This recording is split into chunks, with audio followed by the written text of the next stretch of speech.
अब देखो इस चैप्टर का सबसे बड़ा और कह सकते हैं आखिरी टॉपिक हम करने वाले हैं सरफेस टेंशन। इससे पहले ही हम लोग विस्कोसिटी कंप्लीट कर चुके हैं। सरफेस टेंशन तो अगर आपको ढंग से समझना है तो आपको इसकी डेफिनेशन जो होगी उसको समझना होगा, जो कि ये होती है कि surface tension is the property of a fluid to occupy क्या मिनिमम सरफेस एरिया। ठीक है, तो किसी भी लिक्विड की प्रॉपर्टी जो कि उसे हेल्प करती है to occupy minimum surface area, उसे कहते हैं सरफेस टेंशन। मतलब क्या है इस चीज का, ये समझो। इस डायग्राम में अगर ढंग से देखें, स्पेशली आपका कौन सा डायग्राम की बात कर रहा हूँ, ये वाले की। तो यहाँ पे हो क्या रहा है ना, ये आपका सरफेस है और यहाँ पे इस तरीके से ना एक लगभग राउंड शेप क्या है, लिक्विड की जो बूंदे हैं, वाटर की जो बूंदे हैं, उसने लिया हुआ है लगभग राउंड। भैया राउंड ही क्यों? पहली बात तो ये समझ लो कि स्फीयर एक ऐसा शेप होता है जिसका सरफेस एरिया सबसे मिनिमम होता है। ठीक। और ये जो लिक्विड है या वाटर है, ये इसे ही ऑक्यूपाई करने की यहाँ पे कोशिश कर रहा है। ठीक। और प्रॉपर्टी क्या होती है सरफेस टेंशन की? To occupy minimum surface area, यानी कि कम से कम एरिया में रहना। यही क्या कहलाता है? Surface tension. और ये फ्लूइड की प्रॉपर्टी होती है। क्यों होती है? देखो, दो तरह की फोर्स होती है, कोहेसिव फोर्स और एडहेसिव फोर्स। कोहेसिव फोर्स यानी कि वो फोर्स जब लिक्विड और लिक्विड के मॉलिक्यूल आपस में चिपकना चाहते हैं। और एडहेसिव फोर्स यानी कि वो फोर्स जब लिक्विड और सरफेस के मॉलिक्यूल्स आपस में चिपकना चाहते हैं। सरफेस मतलब लिक्विड के मॉलिक्यूल सरफेस से चिपकना चाहते हैं।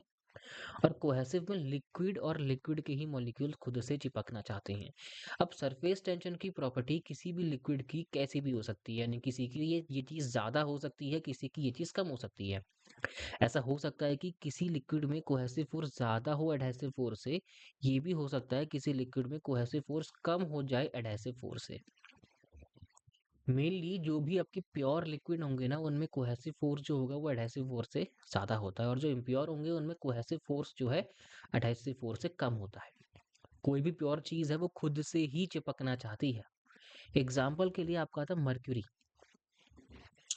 मर्क्यूरी जो होता है ना, वो सरफेस पे इस तरीके से चिपकता है, जबकि वाटर जो है उसके कंपैरिजन में वो इस तरीके से चिपकता है। यानी कि ऐसा कह सकता हूँ कि इस केस में कोहेसिव फोर्स एडहेसिव फोर्स से ज्यादा है, इस केस में कोहेसिव फोर्स एडहेसिव फोर्स से कम है। बड़ी सिंपल सी बात है कि नहीं? अब समझना ये है आपको, एक और चीज, एक और डेफिनेशन आपने सुनी होगी कि surface tension is a property of fluid to act like an elastic sheet. यानी कि एक प्रॉपर्टी ये भी होती है जिसमें कि लिक्विड की जो सरफेस होती है वो एक चादर की तरह, वो भी इलास्टिक, इलास्टिक मतलब लचीली चादर की तरह एक्ट करती है। लचीली चादर, ये देखो एग्जाम्पल के लिए, जो ये सेफ्टी पिन है ना यहाँ पे, ये डूबी नहीं है, ये लिक्विड के सरफेस पे ही है। ध्यान दो, ये जो सेफ्टी पिन है ये डूबी नहीं है, लिक्विड के सरफेस पे ही है। ऐसा क्यों भाई? रीजन बड़ा सिंपल है कि जो वाटर की जो लेयर है ना, ये ऐसा कह सकते हैं वाटर का जो सरफेस है उसमें कोहेसिव फोर्स बहुत ज्यादा है। ठीक। और ये जो यहाँ पे क्या बोलते हैं इसे, जो सेफ्टी पिन है, ये इसे ब्रेक नहीं कर पा रही है। अब ब्रेक नहीं कर पा रही है तो क्या कर रही है? उसके ऊपर तैर रही है कि नहीं? तो यहाँ पे हो क्या रहा है कि जो लेयर है फ्लूइड की, सरफेस है फ्लूइड का, वो हल्का सा दबा हुआ है इस सेफ्टी पिन के प्लेस करने की वजह से। और क्योंकि इस केस में कोहेसिव फोर्स थोड़ा ज्यादा है, जिसकी वजह से ये यहाँ पे तैर पा रही है। ठीक है। यही एग्जाम्पल अगर आप गूगल पे टाइप करेंगे तो आपको मॉस्कीटो या अदर इंसेक्ट का भी देखने को मिल जाएगा कि वो डूबेंगे नहीं, वो सरफेस पर ही रहते हैं। और हमको जो लिक्विड का सरफेस है वो हल्का सा दबा दबा सा लगता है, क्योंकि प्रूव करता है कि यहाँ पे वाटर जो है वो एक इलास्टिक शीट की तरह एक्ट कर रहा है, उसका सरफेस जो है एक इलास्टिक शीट की तरह एक्ट कर रहा है। इसका छोटा सा एग्जांपल आप ये भी देख सकते हो, कोई भी अगर स्विम कर रहा है, स्पेशली अगर वो डाइव कर रहा है, ऊपर से नीचे कूद रहा है, सबसे पहले होता क्या है ना, पानी का सरफेस ये होता है, उसमें एक छोटा सा पत्थर डाल देते हैं। फिर यहाँ पे क्या होता है, एक डिस्टरबेंस क्रिएट कर देते हैं, एक तरीके से इसका सरफेस टेंशन ब्रेक कर देते हैं। जिसके बाद ही डाइवर उसमें कूदता है, और वो भी कैसे कूदता है, उसका भी एक स्टाइल होता है कूदने का। ये थोड़ी बस ऐसे फैल के कूद जाएगा। अगर फैल के कूदेगा तो बहुत भयंकर चोट लगेगी।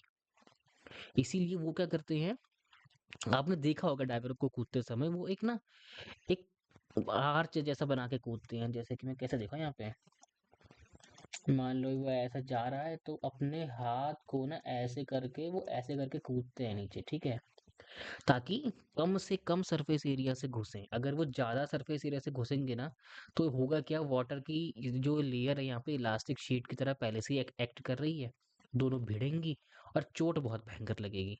ठीक है, तो उसको अवॉइड करने के लिए आप एक बार देख लेना, कहीं यूट्यूब को मिल जाएगा। तो कहने का मतलब सिंपल सा ये है कि सरफेस टेंशन क्या होता है, लिक्विड की प्रॉपर्टी होती है टू एक्ट या फिर to occupy minimum surface area और to act as an elastic sheet. अगर इसके फॉर्मूले की बात करें, सबसे पहले इसको डिफाइन कर लेते हैं। कई बार एस से करते हैं, कई बार टी से करते हैं, आपकी मर्जी, आप जिससे करें। Surface tension S is equal to होता है आपका फोर्स पर यूनिट लेंथ। जितने लेंथ में ये फोर्स लग रहा है, सरफेस टेंशन में जो फोर्स, ये काइंड ऑफ है कि नहीं। कैसे फोर्स कह रहा हूं मैं, इसने क्या किया, स्फेरिकल शेप क्यों किया है, क्योंकि देखो यहाँ से इधर से इधर से इधर से इधर से इधर से भी इधर से भी इधर से भी इधर से भी हर जगह से क्या लग रहा है, इसके ऊपर फोर्स लग रहा है। ठीक, जिसकी वजह से इसने क्या कर लिया, गोल शेप ऑक्यूपाई कर लिया। एक आपने एग्जाम्पल भी देखा होगा कई बार कि अगर यहाँ पे एक सोप फिल्म है, उसमें एक हम ऐसे धागा डाल दें ऐसा राउंड वाला, और इसको यहाँ से पिक ऐसे मतलब फोड़ दें, कुछ देर बाद वो जो धागा होगा ना ऐसा राउंड शेप का हो जाता है, एंड उसके आसपास सोप फिल्म बन जाती है। रीजन वही है, एक इसने यहाँ को खींचा, इसने यहाँ खींचा, इसने यहाँ खींचा, इसने यहाँ खींचा, इसने यहाँ खींचा, इसने यहाँ खींचा, इसने यहाँ खींचा, इसने यहाँ खींचा, और सबका फोर्स बराबर था, जिसकी वजह से इसने क्या ले लिया, सर्कुलर शेप ऑक्यूपाई कर लिया है। तो इसकी जितनी लेंथ में ये फोर्स लग रहा है, वहीं से मैं क्या निकाल सकता हूँ, सरफेस टेंशन। लेंथ सिंपल हर बार एल नहीं होगी, इसका सरकमफेरेंस देखो यहाँ पे लग रहा है, तो एल की जगह सरकमफेरेंस पुट करना पड़ेगा। लेंथ एग्जांपल के लिए समझाने के लिए है, समझा देखो इस तरीके से भी है कई बार कि ये आपका लिक्विड ड्रॉप है और इसकी इतनी लेंथ को आपको मतलब ब्रेक कर दो, एक तरीके से इसको आप कट कर सकते हो। तो यहाँ वाला लिक्विड जो होगा वो यहाँ वाले लिक्विड को इधर खींचेगा, और इधर वाला लिक्विड इस वाले को यहाँ की ओर खींचेगा। ऐसे करके इनमें एक टसल चलता रहेगा, जिसकी वजह से ये एक क्या है, एक लेंथ में ये फोर्स एक्ट कर रहा है ना। तो इस तरीके से भी डिफाइन कर सकते हैं। समझना बस यही था कि सरफेस टेंशन क्या होता है, force acting per unit length, simple सी बात। एक और टॉपिक होता है सरफेस एनर्जी। क्या होता है सरफेस एनर्जी, अब देखो ना यार, इसको आपको बहुत ही लेम सिंपल भाषा में समझना है तो ऐसे समझो कि ये क्या होती है, ये भी काइंड ऑफ एनर्जी है, यानी कि work done to increase the surface by unit area. किसी भी सरफेस को एक यूनिट एरिया से बढ़ाने में जो वर्क डन करना पड़ेगा, जो वर्क करना पड़ेगा, उसे क्या बोलते हैं, सरफेस की एनर्जी या फिर सरफेस एनर्जी कहते हैं। इसका फॉर्मूला होता है work done is equal to S into delta A, where delta A is the increment in area, S is the surface tension, W is the work done। इसका example देखो यहाँ पे होता है, एक स्लाइडर माना है मैंने, बुक में दिया हुआ है, एक स्लाइडर माना है मैंने, और यहाँ पे एक सोप फिल्म है। ठीक है, एक सोप फिल्म है, सोप फिल्म समझते हो ना, ये एक स्लाइडर बना दिया, ये एक सोप फिल्म है, और इस स्लाइडर की लेंथ एल है सपोज करो, और इस स्लाइडर को मैंने यहाँ की ओर खिसका दिया कुछ देर बाद, और ये यहाँ पे बन गया, टेढ़ा सा बन गया यार, घटिया बन रहा भाई। देखो थोड़ा बड़ा बनाता हूँ, ये है आपका स्लाइडर, ये है आपका स्लाइडर सॉरी, इसकी लेंथ एल है यहाँ से लेके यहाँ तक। इसमें क्या लगी हुई है, आपकी सोप फिल्म बनी हुई है। मैंने क्या किया, इस स्लाइडर को यहाँ की ओर खिसकाया, थोड़ा फोर्स लगाया, खिसकाया, और ये यहाँ खिसक गया, यानी कि डी डिस्टेंस सपोज करो ये खिसक गया। तो पहले इसका एरिया सिर्फ इतना था, अब इसका एरिया इतना हो चुका है, तो इंक्रीमेंट इन एरिया कितना हुआ, ये है कि नहीं, इंक्रीमेंट इन एरिया आपका यही तो होगा। तो अगर मैं एक रिलेशन निकालना चाहूँ, मैंने भी आपको क्या बताया था, work done equal to surface tension into area. एक रिलेशन निकालना चाहें तो करेंगे क्या, एस को यहीं छोड़ देंगे, यहाँ डब्ल्यू अपॉन डेल्टा ए रख देंगे। बुक में दिया हुआ है शायद, सही है। Surface tension equal to work. Work क्या होता है भैया? Work force into displacement. Force कहाँ को लगाया? स्लाइडर को मैंने यहाँ खिसकाया। पॉइंट देख रहे हो? इस स्लाइडर को मैंने इधर खिसकाया है और ये डी डिस्टेंस मूव कर दिया है, ठीक है ना? तो force into displacement D divided by ये, इसमें इंक्रीमेंट इन एरिया रखना है, ध्यान देना एरिया में कितना इंक्रीमेंट किए हो। ये तो इनिशियल एरिया है और ये पूरा फाइनल एरिया है, पर इंक्रीमेंट तो सिर्फ इतने ही पार्ट का हुआ है ना। ये रेक्टेंगल दिख रहा है, ये ब्रेथ इसकी डी, ब्रेथ इसकी देखो, ये पार्ट जो है ना, ये मेंशन कर दूं, ए बी सी और डी। आपको ए बी सी डी दिख रहा है? ये रेक्टेंगल शेप है, इतना ही पार्ट तो हमने इंक्रीज किया है, तो डेल्टा ए की जगह सिर्फ इतने ही पार्ट का तो एरिया रखेंगे, है कि नहीं? क्योंकि डेफिनेशन क्या थी सरफेस एनर्जी की? Work done to increase the surface by a unit area. इस केस पे यूनिट एरिया मेरा ये है, सिंपल सी बात। इस रेक्टेंगल का एरिया निकालना है। रेक्टेंगल का एरिया क्या होता है? Length into breadth. लेंथ इसकी एल है, ब्रेथ इसकी डी है, तो एरिया कितना हो गया? L into D. पर यहाँ पे हम एल इंटू डी ना रख के 2L इंटू डी रखेंगे। क्यों?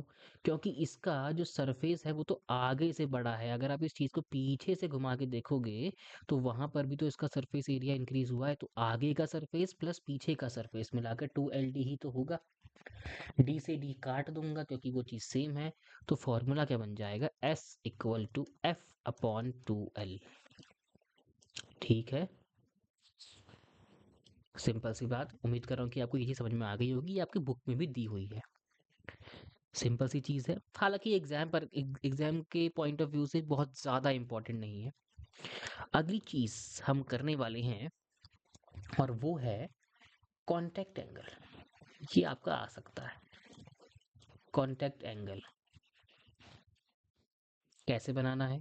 देखो, नाम ही क्लियर है, कॉन्टेक्ट और एंगल। मैंने आपको पहले बताया था कि कुछ ऐसे लिक्विड होते हैं जो कि मिनिमम से मिनिमम एरिया ऑक्यूपाई करते हैं और नियरली स्फीयर बने रहते हैं। ये आपका सरफेस है, तो सरफेस को खाली इतने पार्ट पे टच कर रहे हैं, जबकि कुछ ऐसे बेशरम फ्लूइड होते हैं जो कि कम से कम इतना तरीके, मतलब इतना एरिया में, इतना एरिया ऑक्यूपाई करते हैं सरफेस का, ठीक है ना? सिंपल सी बात। तो इन्हीं के बीच में हमको ड्रॉ करना होता है कॉन्टेक्ट एंगल। अगर इसको डेफिनेशन में लिखना हो तो क्या लिखेंगे? It is the angle between the two tangents. और वो दो टेंजेंट कैसी होती हैं? एक टेंजेंट ऐसी होती है जो कि आपकी बनती है फ्लूइड के ऊपर अवे फ्रॉम द सॉलिड, और एक टेंजेंट ऐसी होती है जो कि आपकी बनती है सॉलिड के ऊपर टूवर्ड्स द फ्लूइड। चाइनीज बोली मैंने, समझना कैसे ये देखो। एक टेंजेंट आपको बनानी है, उसको थोड़ा बड़ा बनाना पड़ेगा। बुक में भी जैसा दिया है ना, बिल्कुल वैसा कोशिश करता हूँ बनाने की। ये आपका हल्का सा टच करना है। टच ही नहीं हो रहा यार, ये भयंकर दिमाग खराब कर दिया इसने। देखो, ये आपका सरफेस है, ये भी टेढ़ा बन जा रहा है। ये आपका सरफेस है, ठीक है। और यहाँ पे हमको क्या ड्रॉ करना है? आपका ये बॉल ड्रॉ कर दी, मर्क्यूरी है मान लो, ये बिल्कुल स्फेरिकल शेप में आ गया है। इस पे क्या ड्रॉ करनी है? टेंजेंट ड्रॉ करनी है ताकि इसका कॉन्टेक्ट एंगल निकाल सको। बड़ा सिंपल है। एक टेंजेंट मुझे ड्रॉ करनी है, कहाँ से होते हुए? सॉलिड से। देखो, सॉरी, एक टेंजेंट ड्रॉ करनी है मुझे फ्लूइड के ऊपर। फ्लूइड क्या है? ये फ्लूइड है? नहीं, ये फ्लूइड है। इसके ऊपर टेंजेंट ड्रॉ करनी है अवे फ्रॉम द सॉलिड, यानी कि इस तरीके से, ठीक। और देखो, ध्यान देना, ये टेंजेंट कैसी है? ये टेंजेंट जो है ना आपकी, ये फ्लूइड के ऊपर बनी है और सॉलिड सरफेस से दूर जा रही है, ठीक। या फिर कोई ऐसा सरफेस जिस पे ये फ्लूइड रखा हुआ है उससे दूर जा रही है, कहने का मतलब इतना ही है। दूसरी टेंजेंट ड्रॉ करनी है सॉलिड के ऊपर। सॉलिड तो मेरा देखो ये है, ये सॉलिड है ना। तो एक टेंजेंट ड्रॉ करनी है इसके ऊपर और टूवर्ड द फ्लूइड जाना है। टूवर्ड यानी कि फ्लूइड की ओर जाना है। फ्लूइड की अगर ओर जाना है तो टेंजेंट ऐसे ड्रॉ करूंगा यहाँ की ओर, या फिर यहाँ की ओर करूंगा। ऑब्वियसली बात है, टूवर्ड द फ्लूइड ये डायरेक्शन है, यानी कि टेंजेंट ड्रॉ करूंगा यहाँ पे। एक टेंजेंट ऐसे बन गई। देखो ना यार, अगर आपको परफेक्ट बिल्कुल डायग्राम चाहिए तो बुक में दिया हुआ है, एक बार वहां से देख लेना। ठीक। अब ये दो टेंजेंट बन गई, ये टेंजेंट कौन सी है मेरी, जो फ्लूइड के ऊपर है, एफ क्यों लिख रहा हूँ मैं इसमें यार, सॉरी। टेंजेंट जो फ्लूइड के ऊपर है, टेंजेंट जो सॉलिड के ऊपर है। ये टेंजेंट जो फ्लूइड के ऊपर है ये अवे फ्रॉम द सॉलिड है, ये टेंजेंट जो सॉलिड के ऊपर है ये टूवर्ड द फ्लूइड है। सिंपल सी बात है, आ गया समझ में। इन्हीं टेंजेंट के बीच का एंगल थीटा कहलाता है कांटेक्ट एंगल। क्लियर। तो यहां से मैं ये कंक्लूजन ड्रॉ कर सकता हूं कि अगर थीटा मेरा 90 डिग्री से ज्यादा होता है तो इसका मतलब ये है कोहेसिव फोर्स एडहेसिव फोर्स से ज्यादा है या फिर इसका सरफेस टेंशन बहुत ज्यादा है। क्लियर, समझ में आया। अगर आपको हल्का सा डाउट है तो दूसरा डायग्राम देख के ये बिल्कुल अच्छे से क्लियर हो जाएगा। बनाना देखो इस तरीके से, वही सरफेस, ये थोड़ा आसान होगा बनाना क्योंकि ये ऐसा है ये। ठीक। अब सेम चीज, टेंजेंट ड्रॉ करनी है फ्लूइड के ऊपर away from the solid, away from the solid. अरे यार टेढ़ा बन गया फिर दोबारा से। हम्म, देखो टेन, अरे ये बन गई, ये बन गई, थोड़ी बन गई, हाँ ठीक ठीक ठीक। टेंजेंट फ्लूइड के ऊपर अवे फ्रॉम द सॉलिड, और दूसरी टेंजेंट बनानी है सॉलिड के ऊपर toward the fluid, toward the fluid यहीं को आना पड़ेगा, यहाँ को तो जाऊंगा नहीं, ऐसे। ठीक है ना। तो tangent on solid toward the fluid. अब इनके बीच का एंगल भी क्या है, कांटेक्ट एंगल है।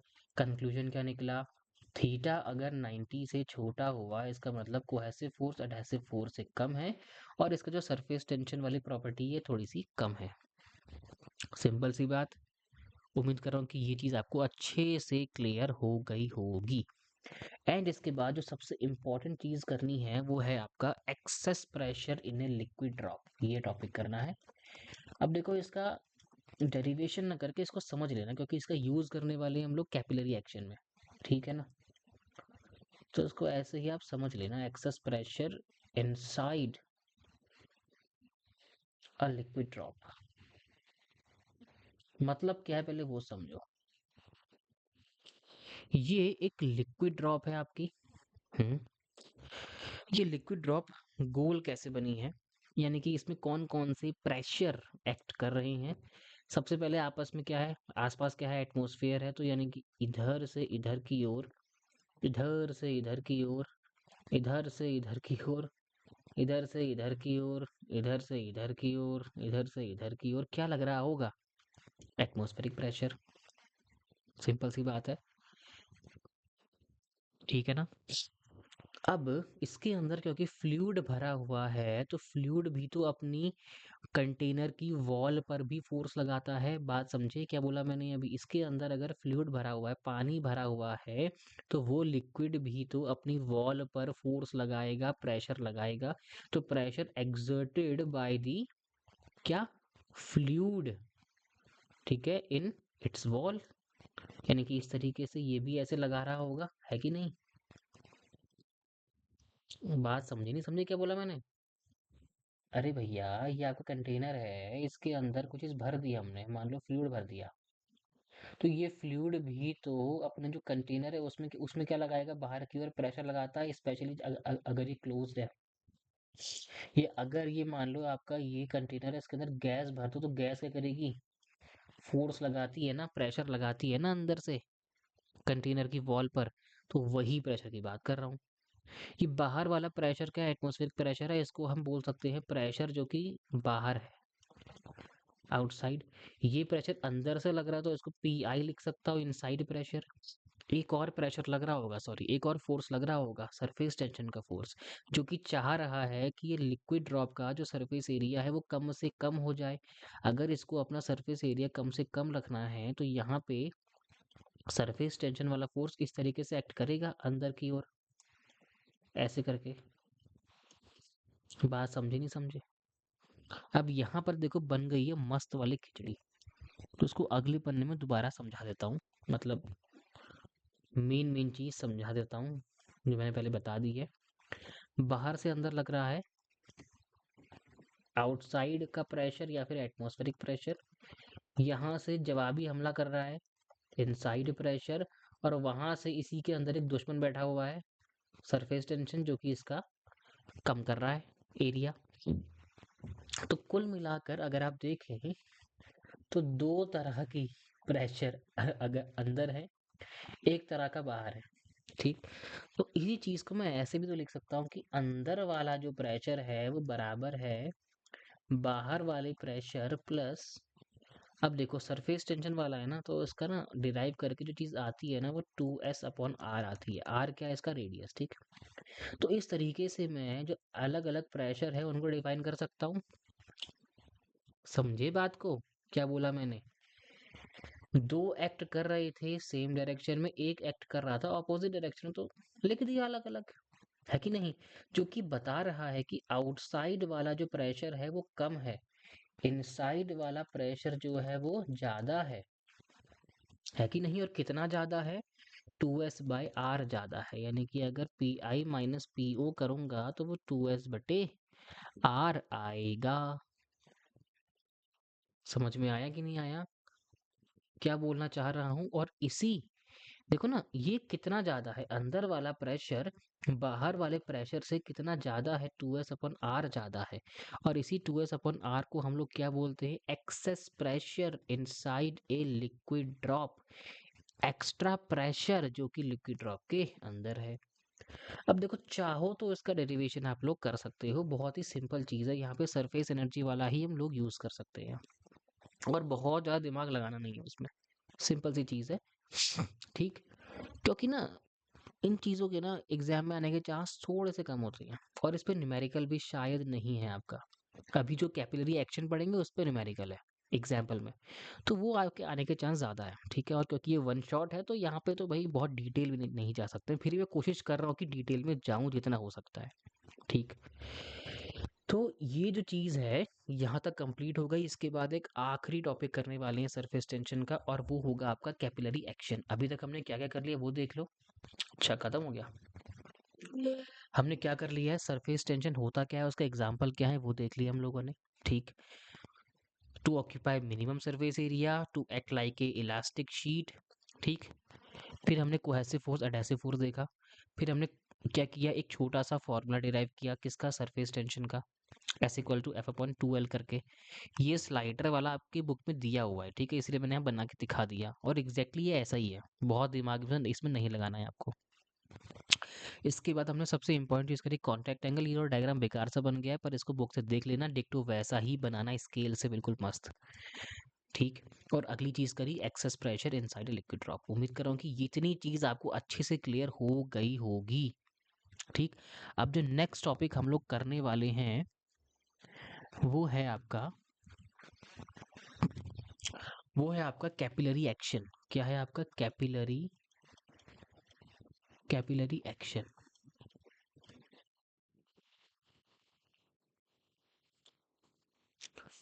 देखो होता क्या है ना, पहले वर्ड समझो। कैपिलरी क्या होती है ना, बहुत पतली पतली सी ट्यूब होती है। कैपिलरी क्या होती है? बहुत पतली पतली सी ट्यूब्स होती हैं, ठीक है।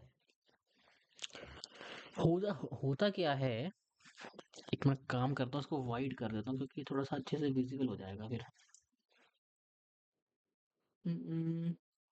वाइट आ गया ना? हाँ ठीक है, वाइट आ गया। तो अगर इस टॉपिक को समझना है तो उसका जो डायग्राम है ना वो समझो पहले तो डिटेल में।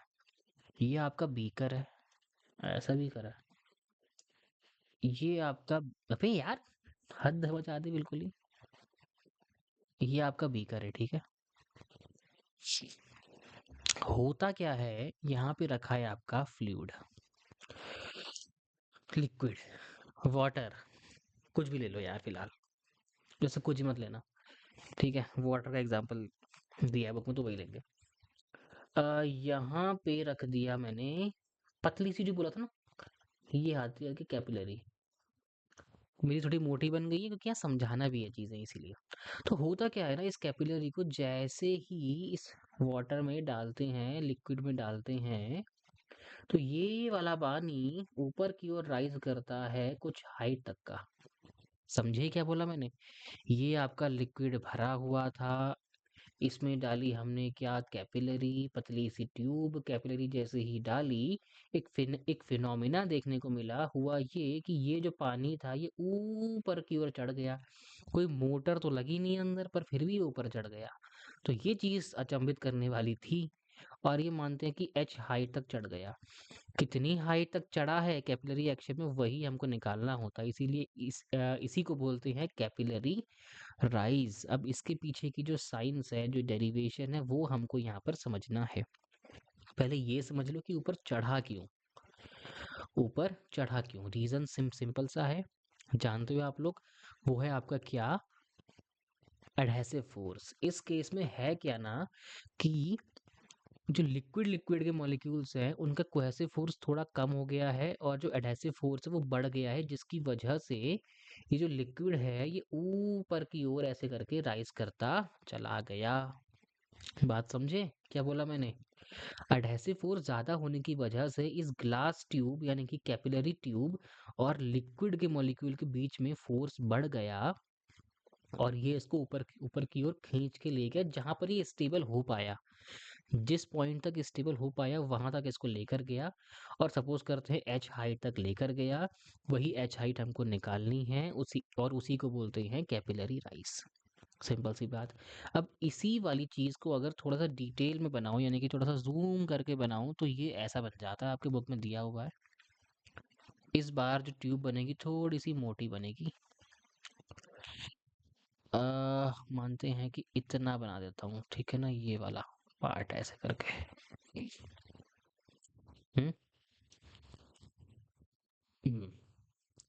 वैसे ना ये हल्का सा ऐसे ना चढ़ता है ऊपर को, और यहाँ पे ना ये इस तरीके से बन जाता है।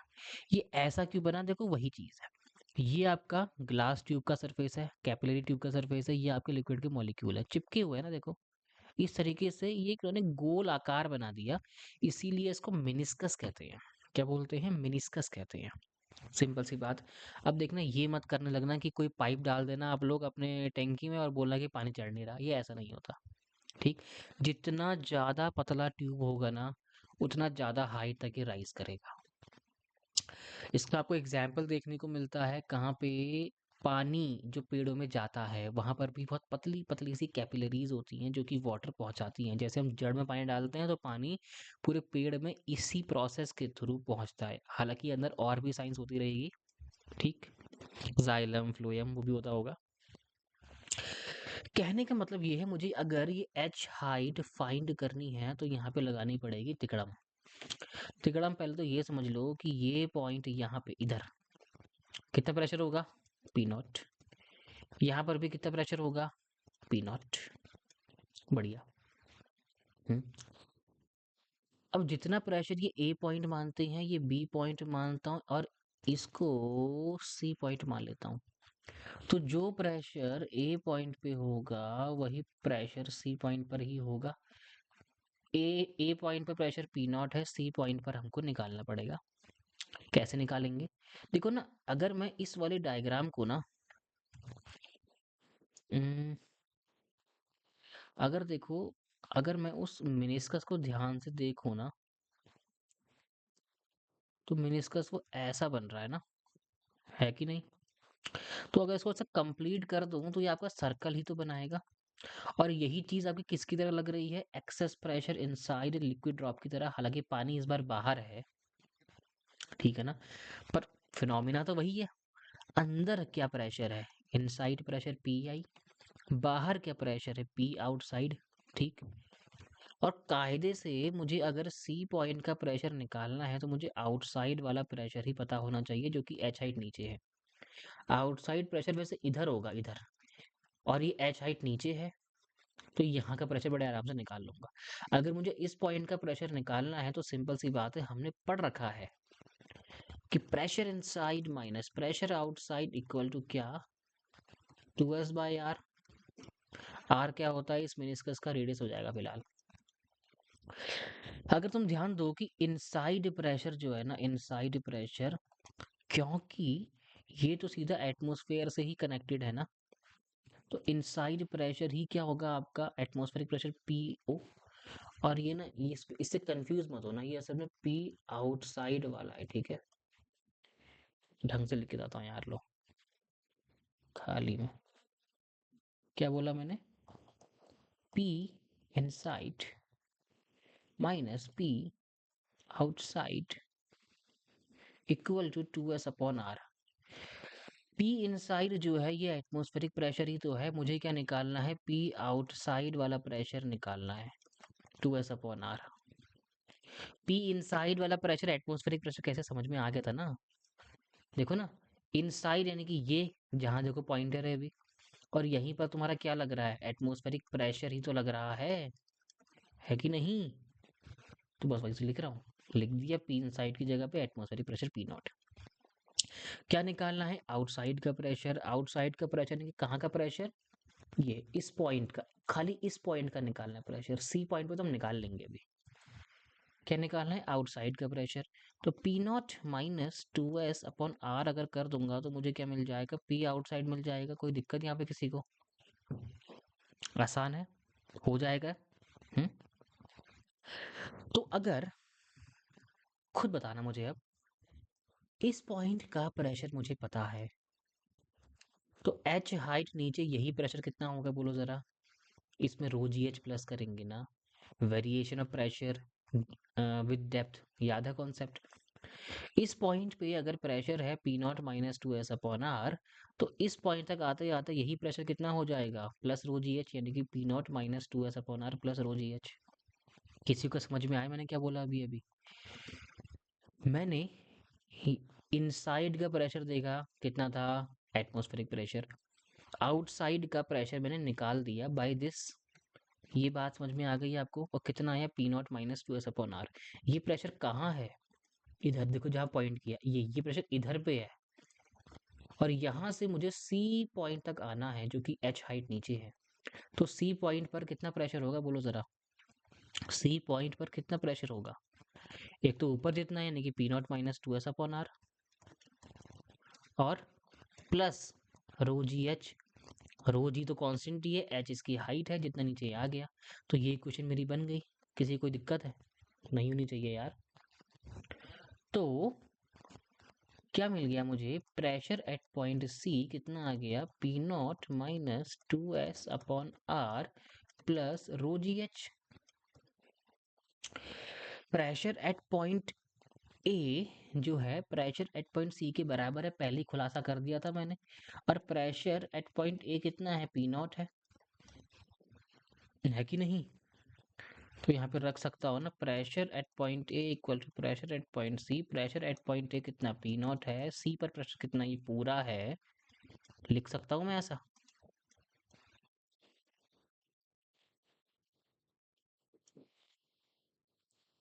यहाँ पे उम्मीद कर रहा हूँ किसी को दिक्कत नहीं होगी। पी ए कितना था मेरा, पी नॉट ही था। अब यार दिख रहा है हमको इक्वल टू का साइन है, प्लस प्लस दोनों के आगे लगा है, दोनों क्वांटिटी सेम है, तो ये रिवाज है ना, कट जाते हैं।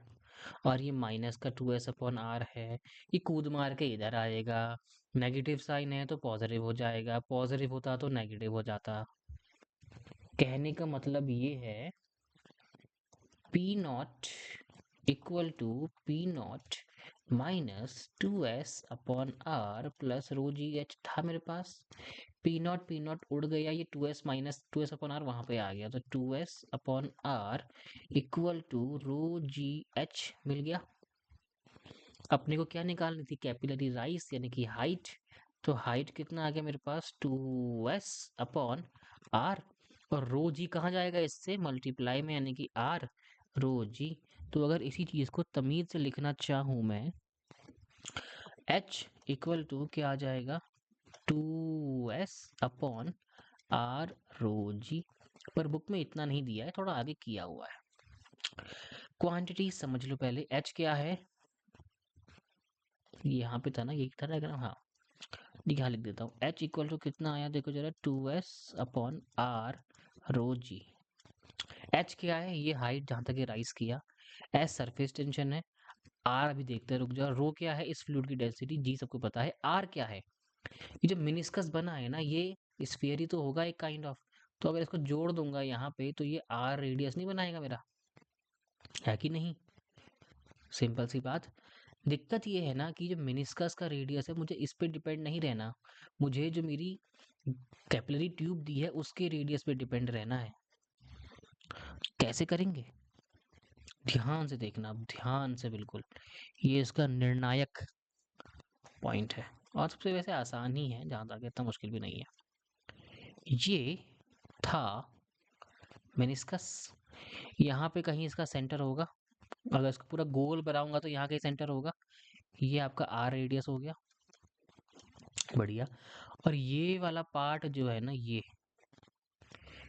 ये वाला पार्ट जो है, ये किसका? ये कैपिलरी ट्यूब का सरफेस एरिया, यानी कि अगर इसको ऐसे बनाऊं तो ये आपका क्या है, ढंग से बना के दिखाता हूँ।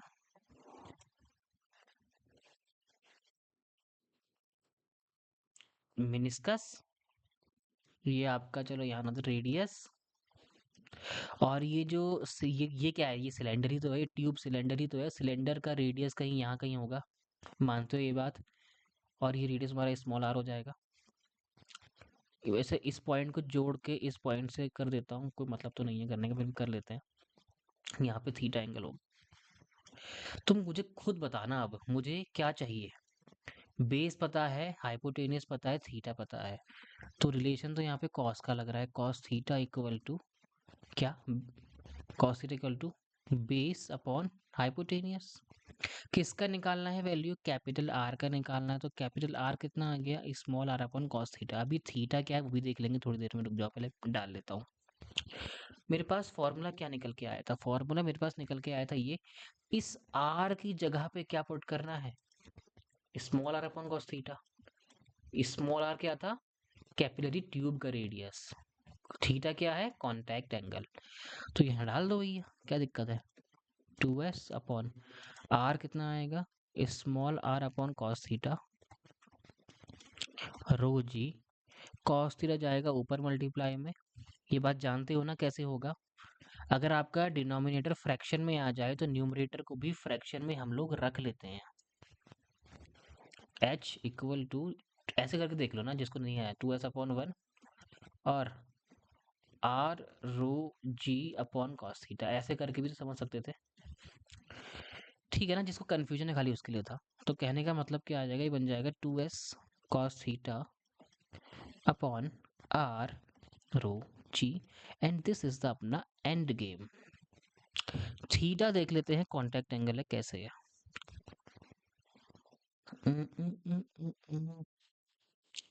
कैसे है थीटा कॉन्टैक्ट एंगल? डायग्राम भी समझना पड़ेगा आपको इधर। मेनिस्कस है, रेडियस है, ये तुम्हारा, ये जो कैपिलरी ट्यूब है इसका रेडियस है स्मॉल आर, ठीक है, इसको ज्वाइन कर लेते हैं। अब ध्यान देना, बहुत ध्यान देना। अगर मैं यहाँ पे कॉन्टैक्ट एंगल ड्रॉ करने की कोशिश करूँ, कैसे ड्रॉ करूंगा बोलो जरा? कैसे ड्रॉ करूंगा? फ्लूइड यानी कि ये वाला पार्ट, इस पे कैसे ड्रॉ करना है? टेंजेंट ड्रॉ करना है ऐसे करके। कॉन्टैक्ट एंगल पता है ना क्या था? दो टेंजेंट के बीच का एंगल होता है। पहली टेंजेंट क्या होती है? फ्लूइड के ऊपर होती है। यहाँ तो फ्लूइड मुझे ये दिख रहा है, इस फ्लूइड पर डाल दी tangent away from the solid, और दूसरी टेंजेंट डालनी है सॉलिड के ऊपर। यहाँ सॉलिड क्या है? ये कैपिलरी ट्यूब ही तो सॉलिड है, ये कैपिलरी ट्यूब ही तो सॉलिड है। और कहाँ डालनी होती है? Towards the fluid. तो ऊपर नहीं डालूंगा टेंजेंट, नीचे डालूंगा ऐसे करके।